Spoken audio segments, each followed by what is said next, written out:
जय माता रानी दोस्तों। नव दुर्गा में तृतीय दुर्गा माँ चंद्रघंटा है। आज के इस वीडियो में हम आपको माता के स्वरूप के बारे में बताएंगे। इसी के साथ ही यह बताएंगे माता को क्या भोग लगाए एवं माता को कौन से पुष्प चढ़ाए जिनसे माता अत्यधिक प्रसन्न हो। इसी के साथ हम माता के बीज मंत्र एवं स्तुति मंत्र जानेंगे। साथ ही हम माँ चंद्रघंटा की कथा के बारे में भी जानेंगे। आखिर कैसे माता का नाम चंद्रघंटा पड़ा। माँ दुर्गा की तीसरी शक्ति का नाम चंद्रघंटा है। नवरात्रि उपासना में तीसरे दिन की पूजा का अत्यधिक महत्व है और इस दिन माँ चंद्रघंटा के विग्रह का पूजन किया जाता है। इस दिन साधक का मन मणिपुर चक्र में प्रविष्ट होता है। लोकवेद के अनुसार माँ चंद्रघंटा की कृपा से अलौकिक वस्तुओं के दर्शन होते हैं, दिव्य सुगंध का अनुभव होता है एवं विविध प्रकार की दिव्य ध्वनियाँ सुनाई देती है। माँ चंद्रघंटा का रूप बहुत ही सौम्य है। माँ को सुगंध अत्यधिक प्रिय है। वे आसुरी शक्तियों से मनुष्यों की रक्षा करती है। माँ चंद्रघंटा की आराधना करने वाले का अहंकार नष्ट होता है और साथ ही हमें सौभाग्य, शांति और वैभव की प्राप्ति होती है।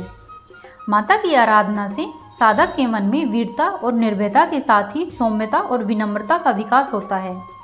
आइए हम जानते हैं माता का स्वरूप कैसा है। माँ चंद्रघंटा का रंग स्वर्ण के समान चमकीला है। माता के 3 नेत्र हैं और इसके साथ ही माता के 10 हाथ हैं, जिनमें कमल, गदा, बाण, धनुष, त्रिशूल, खड्ग, खप्पर, चक्र इत्यादि अस्त्र शस्त्र धारण किए हुए हैं। अग्नि के समान रंग वाली, ज्ञान से जगमगाने वाली दीप्तिमान देवी माता चंद्रघंटा है। माता का वाहन सिंह है।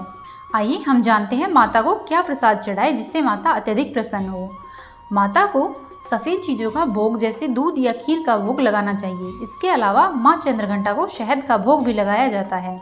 माँ चंद्रघंटा का बीज मंत्र है ऐं श्रीं शक्तिये नमः एवं माँ चंद्रघंटा का स्तुति मंत्र है या देवी सर्वभूतेषु माँ चंद्रघंटा रूपेण संस्थिता नमस्तस्ये नमस्तस्ये नमस्तस्ये नमो नमः। आइए अब हम आपको माँ चंद्रघंटा की कथा सुनाते हैं। पौराणिक कथाओं के अनुसार प्राचीन समय में देवताओं और असुरों के बीच बहुत लंबे समय तक युद्ध चला। देवताओं के स्वामी भगवान इंद्र थे और वहीं असुरों के स्वामी महिषासुर थे। जब युद्ध समाप्त हुआ तो महिषासुर ने देवताओं पर विजय प्राप्त कर ली एवं इंद्र भगवान का सिंहासन छीन लिया और स्वर्ग पर राज करने लगा। महिषासुर के आतंक के कारण सभी देवता परेशान हो गए। इस समस्या का हल निकालने के लिए वे देवाधिदेव महादेव, ब्रह्मा और विष्णु जी के पास गए। सभी देवताओं ने त्रिदेव को बताया कि राक्षस महिषासुर ने इंद्र, चंद्र, सूर्य, वायु और अन्य सभी देवताओं के अधिकार छीन लिए हैं और इन्हें बंधक बनाकर स्वर्गलोक में रखा है। महिषासुर के अत्याचार के कारण अन्य सभी देवता पृथ्वी पर विचरण कर रहे हैं और उन्हें स्वर्ग से निकाल दिया गया है। यह सुनकर त्रिदेव यानी कि ब्रह्मा, विष्णु और शिव जी को बहुत गुस्सा आया और उन गुस्से की वजह से तीनों के मुंह से ऊर्जा उत्पन्न हुई।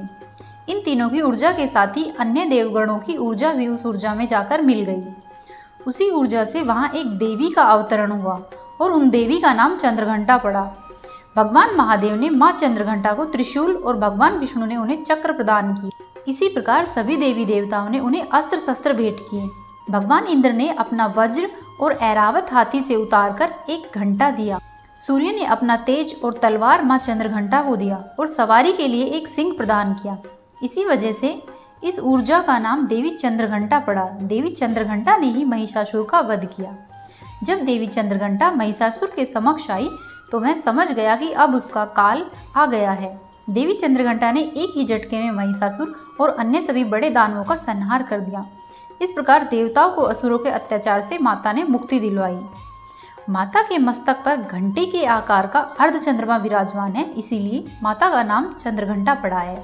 धन्यवाद दोस्तों। आपने अब तक हमारा चैनल सब्सक्राइब नहीं किया तो हमारे चैनल को सब्सक्राइब करें, वीडियो को लाइक करें, अपने दोस्तों के साथ शेयर करें। आपको माता रानी से संबंधित और वीडियो देखनी है, इसके लिए हमारे चैनल पर प्लेलिस्ट चेक करें।